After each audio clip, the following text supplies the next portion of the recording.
বিএনপিতে যোগদান করেছি এবং জনাব তারেক রহমানের নেতৃত্বে ইনশাআল্লাহ দেশ এবং জনগণের জন্য সংগ্রাম করে যাব, কাজ করে যাব।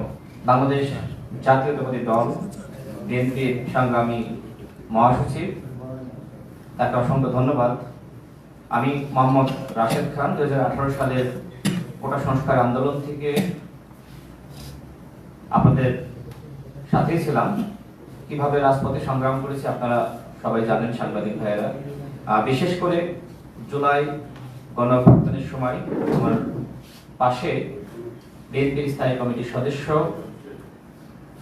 জনাব সালাউদ্দিন আহমেদ এবং আমি রাশেদ খান, গণ অধিকার পরিষদের সভাপতি নুরুল হক নূর, আমরা তিনজন একসাথে এই আন্দোলন সংগ্রাম সমন্বয় করার কাজ করার সুযোগ হয়েছে এবং আমাদের সংগ্রামী মহাসচিব যে সময় তিনি গ্রেপ্তার হন, বিএনপির সংগ্রামী মহাসচিব আমাদের সালাউদ্দিন আহমেদ ভাই, তিনি ইন্ডিয়া থাকলেও এই আন্দোলনকে যেভাবে সমন্বয় করেছেন এবং আমার ভূমিকা সম্পর্কে আসলে আমি বলতে চাই না, সালাউদ্দিন আহমেদ ভাই তিনি জানেন, তিনি বলবেন।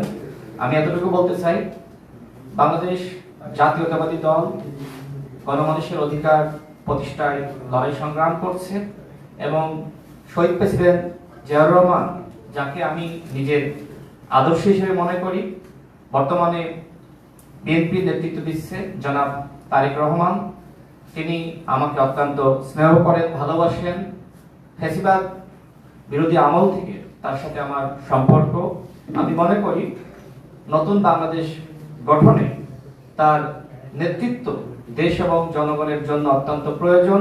আমি বিশ্বাস করি সংস্কার, বিচার এবং সুষ্ঠু নির্বাচনের ক্ষেত্রে জনাব তারেক রহমান গুরুত্বপূর্ণ ভূমিকা রাখবেন। আমি রাশেদ খান আজকে বিএনপিতে যোগদান করেছি এবং জনাব তারেক রহমানের নেতৃত্বে ইনশাআল্লাহ দেশ এবং জনগণের জন্য সংগ্রাম করে যাব, কাজ করে যাব। আসসালামু আলাইকুম।